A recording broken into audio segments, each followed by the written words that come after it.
যে আমি আজকে এখানে দাঁড়িয়েছি জামাত ইসলামীর বিরুদ্ধে ৩০২ ধারায় একটা মার্ডার কেসের মামলা দায়ের করতে চাই। তো লেখার জন্য পড়াটা অপরিহার্য। বলা হয় থাকে যে যদি ১ পৃষ্ঠা লিখতে চান তাহলে ১০ পৃষ্ঠা পড়তে হয়। তো আমরা যেহেতু পড়ি না, সুতরাং আমরা লেখিও না। আমরা যাতে সবাই পড়াশোনা করি, সবাই যাতে আমরা লেখালেখি করি, যাতে শুধু আমাদের জন্য নয়, আমাদের পরবর্তী প্রজন্মের জন্য, অনাগত সেই মানুষগুলোর জন্য যাতে আমরা কিছু দিয়ে যেতে পারি, সেই প্রত্যাশা আমাদের থাকলো, আমার থাকলো। আমি আবারও আজকের অনুষ্ঠানের সম্মানিত প্রধান অতিথি সহ অতিথিবৃন্দকে মোবারকবাদ জানাচ্ছি।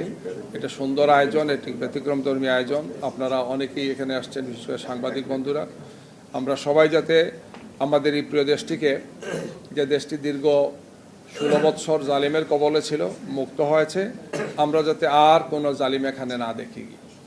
আমরা একটি সুন্দর, সুস্থ, একটি গণতান্ত্রিক বাংলাদেশ, একটি সমৃদ্ধ বাংলাদেশ, একটি মানবিক বাংলাদেশ যাতে আমরা সবাই মিলে গড়ি। তো জামাত ইসলামী রাজনীতিতে এনে তাকে হত্যা করেছে। রাজনৈতিক হত্যাকাণ্ডের জন্য জামাত ইসলামীর বিরুদ্ধে আমি ৩০২ ধারায় মামলা করতে চাই। তো তিনি যখন এটার ব্যাখ্যা দিলেন তখন আমরা বুঝলাম যে ওনার ব্যাখ্যা কোন লাইনে তিনি কথা বলেছেন। তো এটা ঠিক যে আমাদের দেশে সাধারণত রাজনৈতিক নেতৃবৃন্দ লেখালেখি কম করেন, আমরা ফুল টাইম রাজনীতিবিদ হয়ে গেছি। অথচ আমেরিকার মতো একটি দেশের রাষ্ট্রপ্রধান, একাধিক রাষ্ট্রপ্রধানের বই আছে যেগুলা মিলিয়ন মিলিয়ন কপি চলে, একাধিক আছে, আপনার বাজারে এগুলো জানেন, বা ইংল্যান্ডে আছে, ইউরোপে আছে। তাদের আব্বাস আলী খান সাহেবের লেখা খুব বিখ্যাত একটি বই হচ্ছে বাংলার মুসলমানদের ইতিহাস, প্রায় ৫০০ পৃষ্ঠার বই, খুবই চমৎকার বই। এবং তিনি জানেন, আপনারা হয়তো যারা তার বইগুলো পড়েছেন, খুবই সুসাহিত্যিক।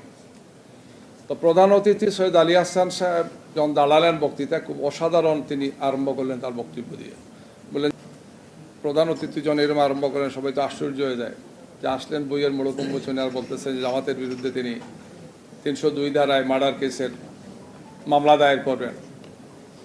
বলে, আমি মামলাটা এই কারণে করতে চাই জামাতের বিরুদ্ধে যে জামাত ইসলামী আজকে যার বইটা আমি উদ্বোধন করছি, অর্থাৎ আব্বাস আলী খান সাহেবের কথা বলছেন, যে তার মতো একজন সুসাহিত্যিক, তার মতো একজন অসাধারণ ঐতিহাসিক, তার মতো একজন বিদ্বান ব্যক্তি, যিনি রাজনীতিতে না আসলে এই জাতি একজন ক্ষণজন্মা একজন ব্যক্তিত্বকে পেত সাহিত্যের অঙ্গনে, তার ভাষায় অসাধারণ সাহিত্য লিখেছেন, চমৎকার সব বইগুলো লিখেছেন, বা ইউরোপের বাইরে অনেকে লিখেছেন গিয়ে। তো এই দিক থেকে আমাদের সীমাবদ্ধতা আছে যে আমরা রাজনীতি নিয়ে এত ব্যস্ত থাকি যে রাজনীতি যাদের জন্য করি বা যে কথাগুলো বলি, আমি সে কথাগুলো লিখে যাই না আমার পরবর্তী প্রজন্মের জন্য গিয়ে।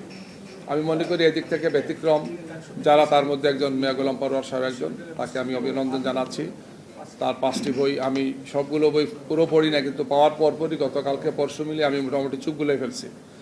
তার সামারি যেগুলো দেখার, সূচিপত্র ইত্যাদি ইত্যাদি দেখেছি, খুবই ভালো লেখেছেন, সুলিখিত বই হয়েছে। আমার মনে হয় যে আমরা যদি এগুলো অধ্যয়ন করি তাহলে রাজনীতিবিদের চিন্তা, তার দর্শন, তার কার্যক্রম, তার অভিজ্ঞতা এবং তিনি জাতিকে কি বলতে চান সে কথাগুলো জাতি জানতে পারবে কি। আর আমরা যারা রাজনীতিতে আছি আমাদের জন্য দোয়া করেন, আমরা রাজনীতি কম করে যাতে কিছু কিছু লেখালেখি করতে পারি, আর পড়তেও পারি আর লিখতেও পারি।